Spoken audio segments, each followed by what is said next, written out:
I inherited Dad's junkyard while my brothers got his gold mine and laughed at me. My father's funeral was exactly 1 day ago. The air in Alaska was so cold it felt like grief itself was freezing in your lungs. You know that kind of cold where even breathing hurts? Yeah, that kind. I flew up from San Francisco expecting what you'd expect at a funeral. Silence, shared memories, maybe some tears. Hell, I would have settled for an awkward hug. Instead, I got a business meeting. My older brothers, Mark and David, were waiting for me outside Dad's old house.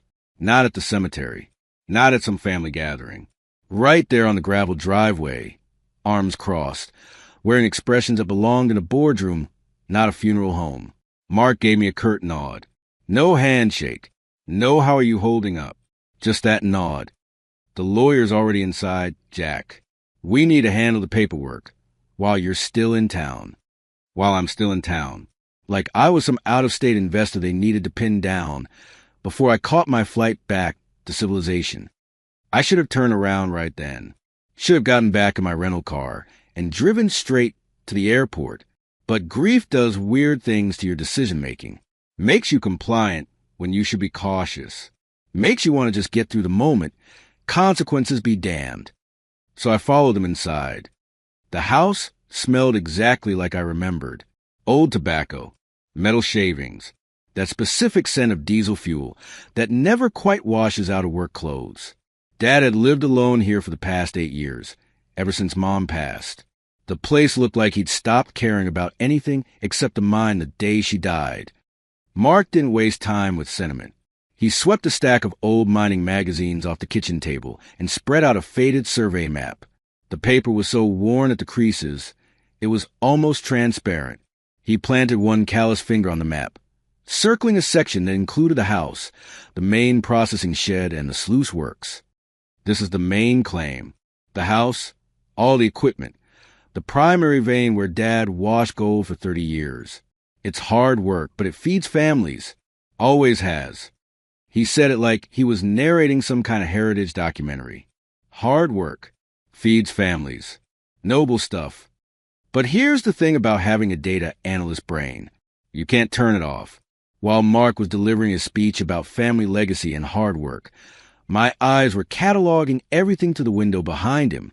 The main winch on their processing rig was rusted clean through. I could see daylight through the cable housing. And there, stacked on the porch, was a pile of yellow safety violation notices that nobody had bothered to even open. The envelopes were water-damaged and faded. They weren't working hard. They were squeezing the last drops of value out of Dad's infrastructure and letting it collapse in slow motion, like those guys who buy an apartment building and just collect rent while the pipes burst and the roof caves in. Then Mark's hand moved to a different section of the map. A bigger section, actually. He waved at it dismissively, the way you gesture at a pile of trash you were too lazy to haul to the dump. And this, he said, is the North Ravine. Well, you know what it is. The junkyard. Dad spent 30 years throwing every piece of broken equipment, every load of worthless tailings, every scrap of metal that wasn't worth his time into this gulch. It's basically a landfill with our last name on it. David jumped in then. My middle brother, always playing the role of the reasonable one, the mediator, the guy who pretends to be looking out for everyone while positioning himself to take the biggest slice. Look, Jack, he said, and his tone was so dripping with fate, concern it made my skin crawl. We know you're not built for this kind of life. Pickaxes and dirt under your fingernails. You've got your fancy tech job in California, your stock options, your whole different world down there. Mark nodded along like they'd rehearsed this. So here's what we're thinking, David continued. We'll take the main claim, all the debt that comes with it, all the backbreaking work, all the responsibility, and you take the North Ravine. It's a clean asset, no overhead, no maintenance, no headaches. A clean asset, that's what he called it. A literal garbage dump was a clean asset. Mark slid a folder of documents across the table toward me. The papers inside were already marked with yellow sticky tabs everywhere I needed to sign. They prepared this before I even landed. You can probably get a few thousand for the scrap metal, Mark said. Maybe more if you're patient and shop it around. Meanwhile, David and I will be handling all the real work, and you'll get your share without lifting a finger. Easy money, little brother. Easy money. My analytical mind, the same one that had built predictive models for market fluctuations that made my firm millions, was screaming at me, screaming to read every single line of those documents, screaming that something was fundamentally wrong with this picture, screaming that nobody offers you easy money without a reason. But the other part of me, the part that was still just a son who'd buried his father 24 hours ago, just wanted to escape, wanted to get out of this house that smelled like loneliness and oil, wanted to get away from my brothers and their calculated kindness that felt more like contempt, wanted to get back on a plane and return to a life that made sense. I would have signed away a kingdom just to end that conversation. So that's exactly what I did. I picked up the pen. It was one of those cheap ballpoints from a bank, probably 20 years old. The ink came out thick and slightly smeared. I signed my name on every yellow tab. Didn't read a word. Just signed and signed and signed. The ink smudged a little on the last signature. Fitting metaphor for the whole dirty business. Mark actually smiled when I pushed the papers back across the table. It wasn't a warm smile. It was a smile of a guy who just bought something for $1 that he knew was worth 100. David clapped me on the shoulder. Good man, Jack. This way everybody wins. You get liquid capital. We get to continue Dad's legacy. Clean and simple. Clean and simple. Right. I stood up to leave. I couldn't be in that house for another second. Couldn't breathe the same air as these two sharks in flannel shirts. Couldn't stand the weight of what I'd just done, even if I didn't fully understand it yet. I was almost out the door when Mark called after me. Oh, almost forgot. He disappeared into the back room and returned carrying a dust-covered cardboard box, the kind that photocopier paper comes in. He dropped it into my arms with a thud. Dad's journals. He wrote in these things every single night for 30 years, documented every ounce of gold, every breakdown, every random thought that crossed his mind. Figured you might want them. You know, since you're the sentimental type. He grinned. David chuckled.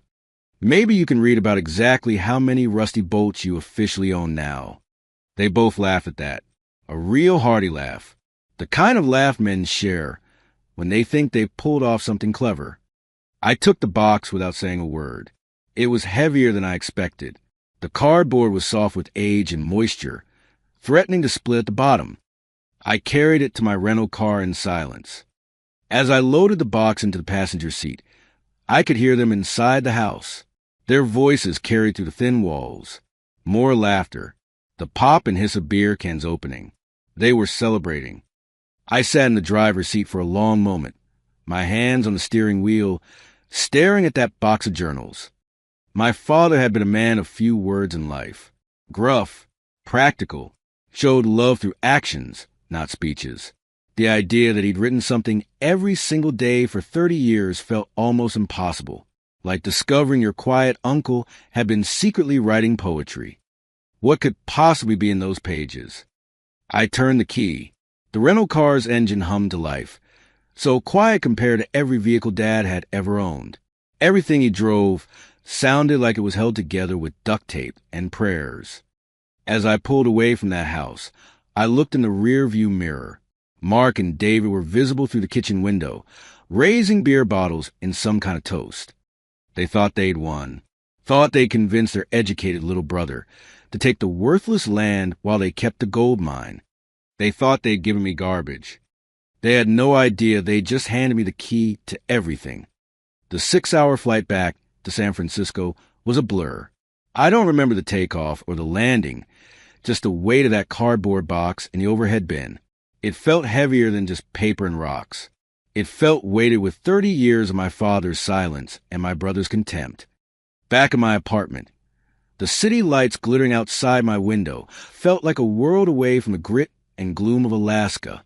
I placed the box on my kitchen table, the dust from my father's house smudging its clean surface. Every instinct told me to sleep, to put this whole humiliating day behind me. But my brother's laughter echoed in my ears, a soundtrack of their victory. I had to know. I had to know what they thought was so worthless. I ripped the brittle tape off the box. Inside, nestled amongst dozens of worn, water-stained journals, were rocks. Not just any rocks. Each one was a specimen, carefully labeled in Dad's heavy, all-caps handwriting with a date and a location. My hands bypassed the journal for a moment and closed around a heavy, bluish-gray stone labeled North Ravine, July 22nd. It was unusually dense. Cold. The weight of it in my palm felt wrong for its size. I pulled out the nearest notebook, a simple spiral-bound pad, and flipped it open. The pages were filled with my father's unmistakable script. The words pressed hard into the paper. My eyes scanned until they found the same date. July 22nd. Crusher jammed again. This damn Blue Devil rock. Hard as sin and heavy as lead. Not a speck of gold in it. Dumped 3 more barrels in the ravine. I froze. My analytical mind, the one that had been dormant with grief, suddenly flickered to life. Hard as sin, heavy as lead. These weren't the complaints of a gold miner. They were descriptions of physical properties. And in that instant, the crushing weight of humiliation in my chest didn't just shift. It ignited into something else entirely. Something that felt dangerously like a plan. That first night, I didn't sleep. Couldn't. My mind was racing with that single journal entry about the Blue Devil rock. Hard as sin, heavy as lead. Those words kept looping in my head like a song you can't shake. By morning, I convinced myself I was being ridiculous, seeing patterns where there were none. My father had been a gold miner, not a geologist. He threw away what didn't shine. Simple as that. But I'm a data guy, and data guys don't ignore anomalies, even when common sense says we should. So I did what any rational person would do. I hired an independent environmental consultant to give me a remote assessment of my inherited junkyard. I sent him the property documents, the survey maps, everything I had. I told him I was considering selling it and needed to know what I was dealing with. His report arrived 3 days later. I opened the PDF at my desk, coffee in hand, expecting boring bureaucratic language about minor cleanup costs. What I got instead was a knife to the gut. The property is classified as brownfield industrial land. There are significant risks of soil and groundwater contamination, which represent legal liability for the owner. Any sale will be contingent upon completion of a Phase 2 environmental audit. Estimated remediation costs would likely exceed the market value of the land by a factor of 3 to 1. I read that last sentence again and again. Remediation costs would exceed market value by 3 to 1. My brothers hadn't just screwed me. They'd hung an environmental time bomb around my neck with a bow on it. A literal money pit. The kind of liability that could follow me for years, maybe decades. The kind that could tank my credit, my career, everything I'd built. I sat there staring at my laptop screen, feeling that familiar weight pressing down on my chest. The weight of being the little brother who got played. Again. And that's when something inside me snapped. Not in a dramatic way. Not in a throw things across the room way. It was quieter than that. More fundamental. It was a moment I stopped feeling sorry for myself and started getting curious instead. Because here's the thing. I'd spent years building predictive models, finding value in data that other people dismissed as noise. Market fluctuations that looked random to everyone else had patterns if you knew how to look. Anomalies weren't accidents. They were signals. And my father's junkyard was one massive anomaly. That night, I pulled out the journals again. All of them this time. I spread them across my living room floor in chronological order. 30 years of daily entries arranged like archaeological layers. The oldest ones had covered so faded you could barely read the dates.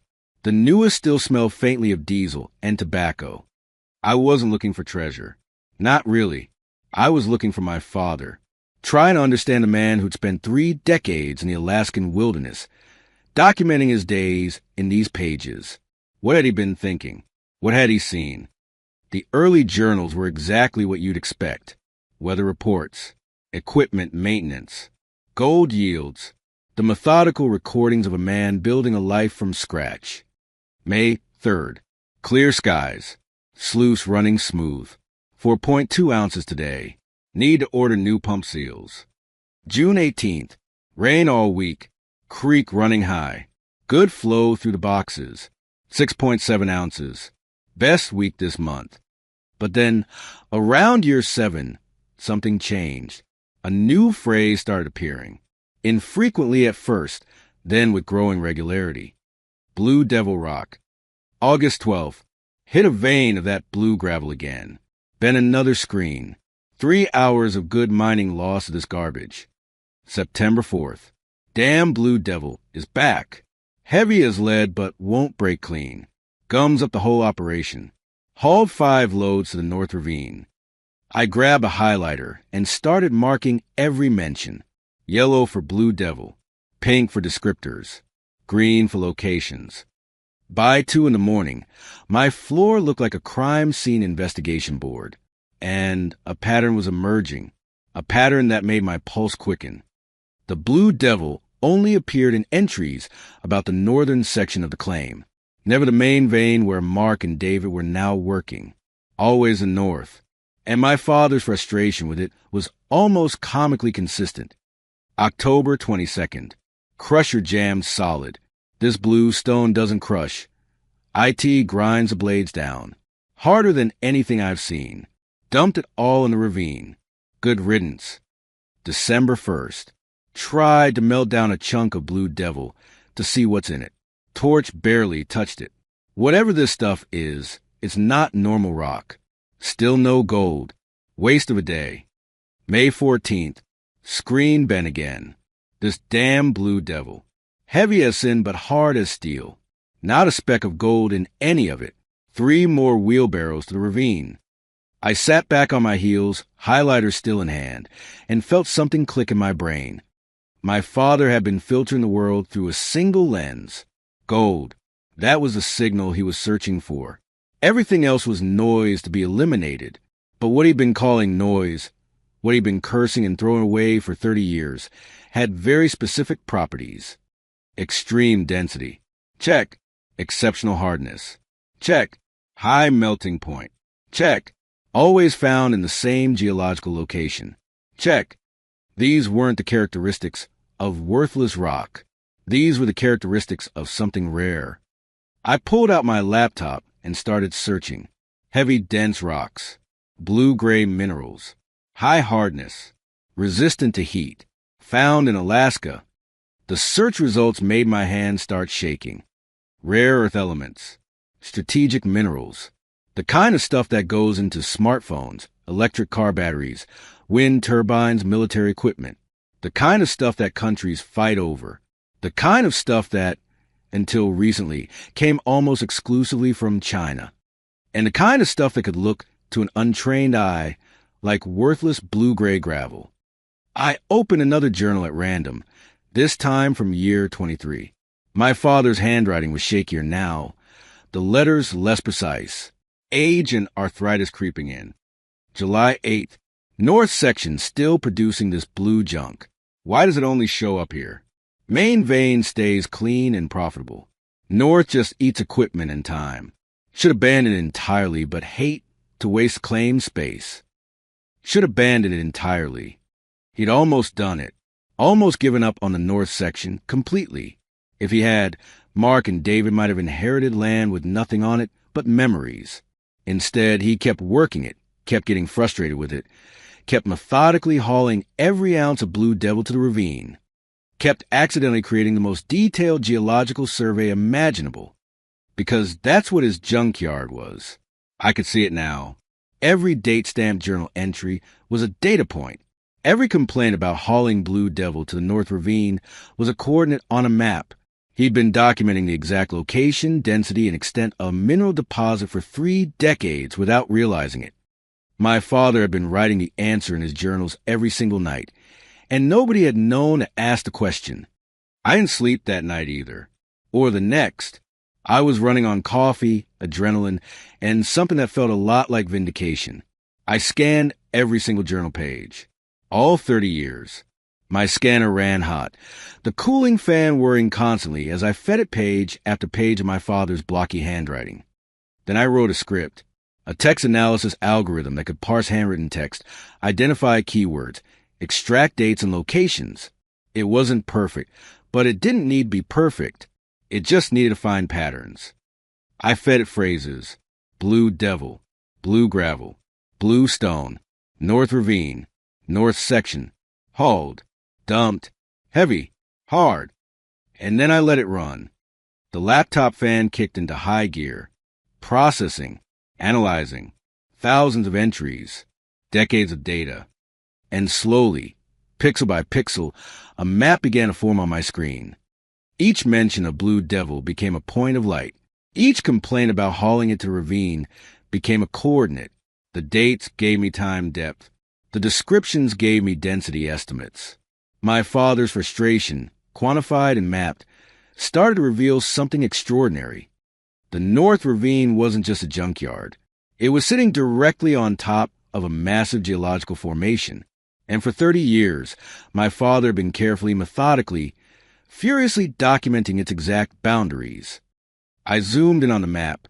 The cluster of points was dense, concentrated, the kind of distribution that geologists dream about. This wasn't scattered deposits. This was a vein, a big one. Then I cross-referenced it with the property lines from the inheritance documents, the ones I'd signed without reading. And I started laughing, actually laughing out loud in my empty apartment at 3 a.m, because the property line that divided the main claim from a North Ravine ran right along the fault line. Mark and David had taken the profitable gold operation that was already running dry. I could see it in Dad's later journals. Yields dropping year after year, equipment failing, costs rising. But I'd gotten the liability, the cleanup nightmare, the environmental bomb, and also, apparently, one of the largest undiscovered rare earth mineral deposits in North America. I sat there in the blue glow of my laptop screen, looking at that map, really looking at it, seeing not just the data points, but what they meant. My father had spent 30 years cursing these rocks, calling them devils, throwing them away, never knowing what they actually were. And my brothers had spent one afternoon smirking at me, convinced they'd pulled off the con of the century. Neither of them knew. Nobody knew. Just me. And this map glowing on my screen like a treasure chart written in complaints and frustration. I took a screenshot, then another. Then I backed up the entire analysis to 3 different cloud services because I wasn't about to lose this. My hands were trembling as I typed, not from exhaustion, from something else entirely. You know that feeling when you suddenly understand something that changes everything? When reality shifts and you see the world completely differently than you did 5 minutes ago. I was staring at 30 years of my father's work. 30 years of data he'd collected without meaning to. A geological survey more thorough than anything a mining company could have commissioned.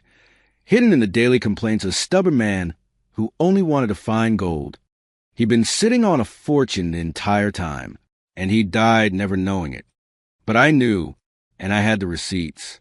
Every single page documented, dated, and mapped. The crushing weight that had been pressing down on my chest since that meeting in Alaska wasn't gone, but it had transformed into something different, something harder, something with purpose. My brothers thought they'd handed me garbage and kept the gold mine. They had no idea they'd done exactly the opposite. I looked at that glowing map on my screen one more time. The blue points clustered so densely in the north section, they almost formed a solid shape. Boundaries clearly defined by 30 years of meticulous documentation. A deposit so large it would take decades to extract. And it was mine. All mine. Legally, undeniably mine. I had the signed documents to prove it. The sun was starting to rise over San Francisco, painting the sky in shades of orange and gold. Ironic, considering. My father had spent 30 years cursing what he thought was worthless rock. My brothers had spent one afternoon laughing at what they thought was a worthless brother. They were both wrong. I looked at the map one last time. A treasure chart written in complaints and frustration. It wasn't just data anymore. It was leverage. It was power. It was justice. and I knew exactly what my next call was going to be. That next call wasn't to a lawyer. It wasn't to my brothers. It was to a geological consulting firm in Anchorage that specialized in discrete environmental assessments. I couldn't risk going back to Alaska myself. Not yet. Mark and David would smell something if their little brother suddenly showed interest in his junkyard. So I hired professionals who knew how to be invisible. The cover story was simple. I was a potential buyer interested in purchasing an adjacent property for development. Could they conduct a preliminary environmental survey of the surrounding area, including soil composition analysis? Totally routine, totally legal, totally boring paperwork that wouldn't raise any red flags. They took core samples from 6 different locations across the North Ravine. Professional, clinical, by the book. The invoice made my eyes water, but this was the price of certainty. You don't bet your future on a hunch and a bunch of old journals, no matter how compelling the data looks. I didn't send those samples to some local testing facility where word might leak. I shipped them to a specialized laboratory in Germany that handles rare earth analysis for mining corporations, the kind of place that signs ironclad NDAs before they even open the box. 2 weeks later, the results came back. I was at my desk in San Francisco when the email arrived. I remember my hand shaking slightly as I clicked it open. The report was dense with technical language, geological terminology, percentage compositions, but the executive summary was crystal clear. The samples contained significant concentrations of neodymium, dysprosium, terbium, and several other rare earth elements. The grade and purity were exceptional. Preliminary estimates suggested this could be one of the richest rare earth deposits in North America. I read that line 3 times. One of the richest deposits in North America. Just sitting there under 30 years of rusted pickaxes and broken dreams. But knowing you have treasure and actually getting it out of the ground are 2 very different things. I needed capital. Real capital. The kind of money that makes Silicon Valley seed funding look like pocket change. So I didn't go to the venture capitalists in San Francisco. This wasn't some app that needed a cute pitch deck and a hockey stick growth chart. This was heavy industry, strategic resources, geopolitical chess. I flew to Houston. The private equity firm I met with didn't have a flashy website or a trendy office with ping-pong tables. They had a conference room with mahogany furniture and maps of global supply chains on the walls. These were the people who financed oil fields and lithium mines and natural gas pipelines. The serious money.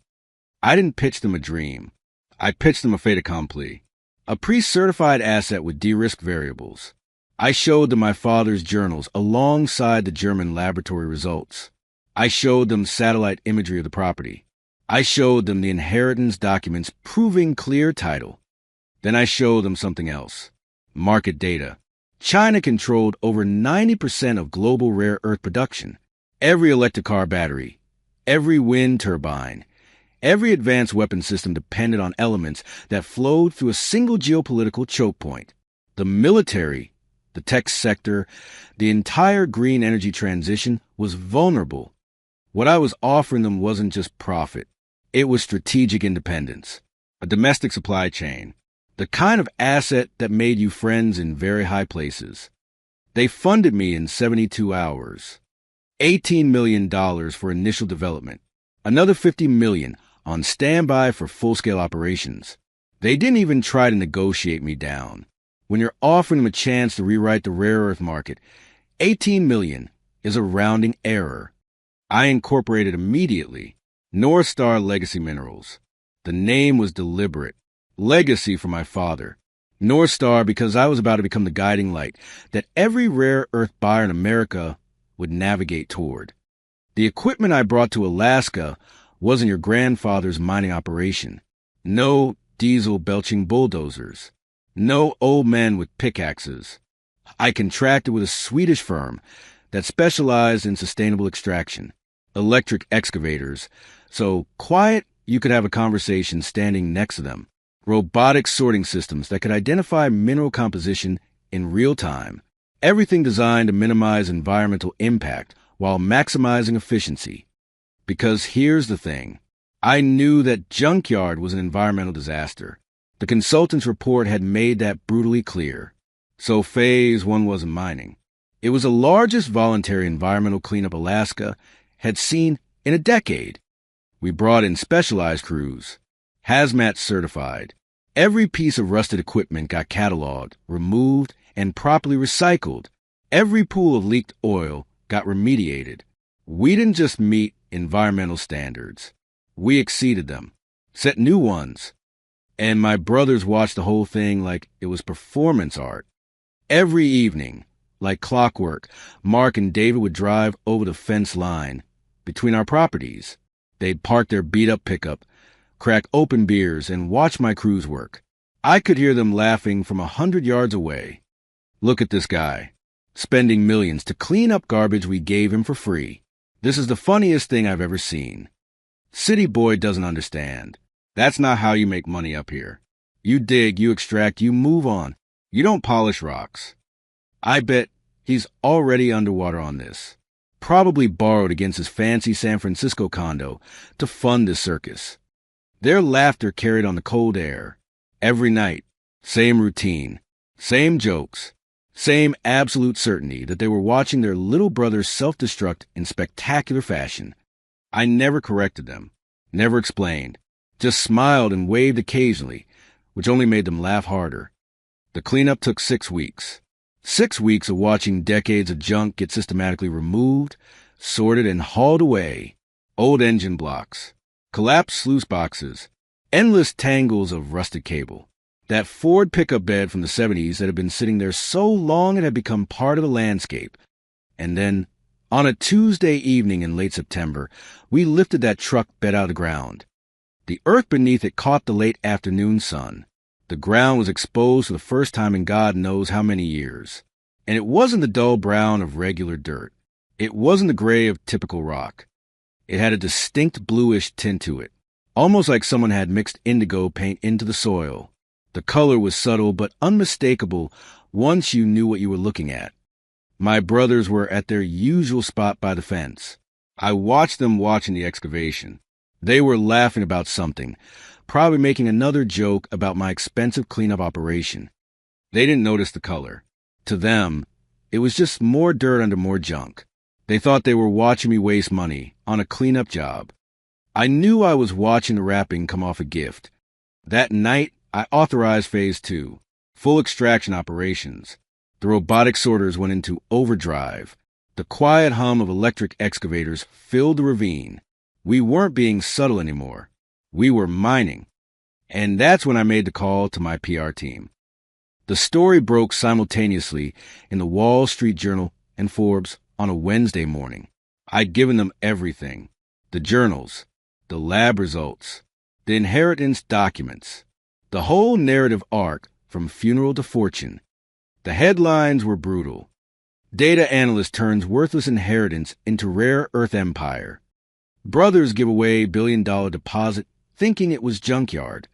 Silicon Valley analyst outsmarts Alaska gold miners with father's hidden journals. The articles didn't just report the discovery. They told the whole story.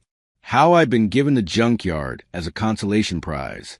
How my brothers had kept the profitable gold claim. How they'd laughed at me for taking the environmental liability off their hands. And how I'd turned their mockery into the largest domestic rare earth operation in the western United States. The story went viral. CNBC ran it. Bloomberg picked it up. Reddit had 3 different threads on the front page. The comment sections were savage. Imagine being so greedy you accidentally give away $1 billion. Those brothers are going to see that junkyard every time they close their eyes for the rest of their lives. This is what happens when people who work with their hands try to outsmart someone who works with their brain. My phone started ringing at 6 in the morning. Unknown numbers. I ignored them all, but I knew who it was. They showed up at my site office 3 days later. Both of them. Mark's face was the color of a stop sign. David looked like he'd aged 10 years in 72 hours. They didn't knock, just barged in like they owned the place. Like they owned me. Mark's voice was shaking. This is fraud. You knew. You had to have known when you signed those papers. We're going to sue you for everything. David was right behind him. We're family, Jack. You can't do this to family. We'll split it. 60-40. That's fair. That's more than fair considering we're the ones who actually know how to run a mining operation. I let them talk. Let them rage and plead and threaten. When they finally ran out of steam, I opened my desk drawer and pulled out a copy of the inheritance agreement. The one they'd prepared. The one with their signatures and mine. I slid it across the desk. Here's your signature. And here's mine. You drew the property line. You made the offer. I accepted. Everything was legal. Everything was documented. The deal is closed. Mark's hand crumpled the paper. You knew. You had to know. I knew what was in my father's journals. I knew how to read data. I knew how to ask the right questions. You knew how to laugh at your little brother. We all knew what we knew. I stood up. Now, please leave my property. I have work to do. They left, but I knew this wasn't over. People like Mark and David don't accept defeat gracefully.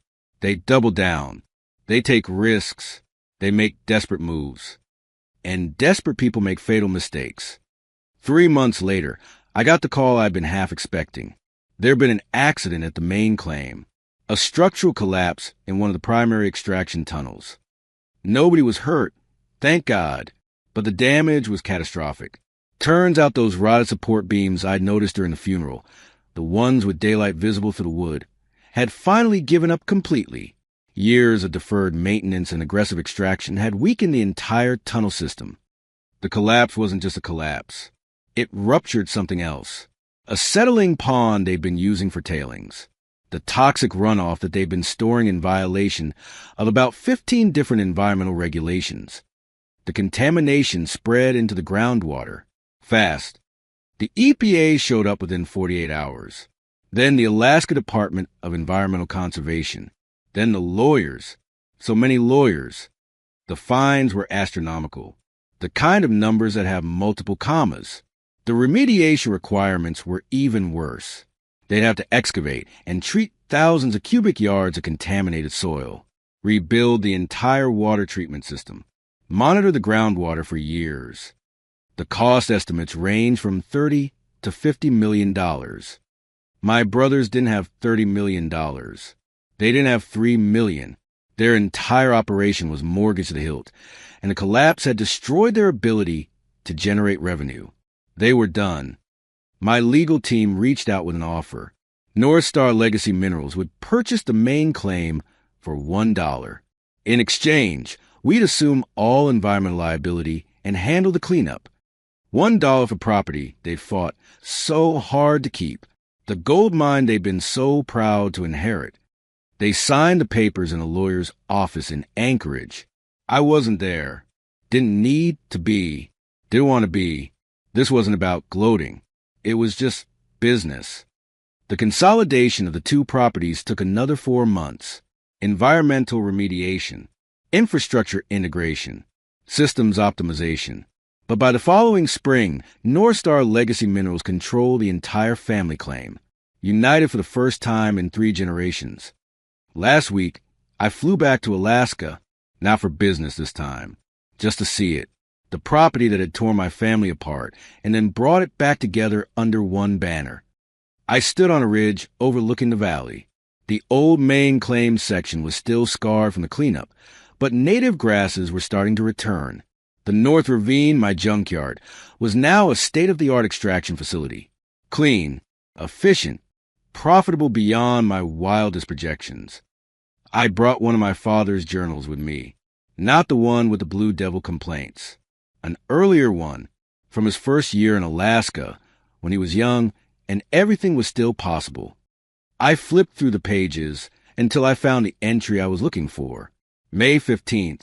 His handwriting was neater then, before arthritis made every letter a struggle. Spent all day chasing glitter. The old-timers laugh at me. They say you don't get rich digging for what shines. You get rich when you find value in the tons of what everyone else throws over their shoulder. I read that line 3 times. My father had known. Maybe not consciously. Maybe not in a way he could articulate. But somewhere deep down, he'd understood the fundamental truth. Value isn't always obvious. Sometimes it's hidden in the noise, in the complaints, in the things people curse and discard because they don't fit the pattern they're looking for. He'd been telling me the secret the entire time, writing it down every night for 30 years. I just hadn't been listening. But I was listening now, and so was the entire rare earth market. I closed the journal and looked out over the valley. The sun was setting behind the mountains, painting everything in shades of gold and blue, the same colors my father had spent his whole life chasing and cursing. He'd never gotten rich from his mine, never struck the big vein he'd dreamed about, died thinking he'd spent 30 years moving rocks for modest returns. But he'd left me something more valuable than gold. He left me a map written in frustration, a treasure chart drawn in complaints, a fortune built from everything he thought was worthless. And he'd taught me the most important lesson I ever learned. Sometimes the real treasure isn't what you're digging for. It's what you're throwing away.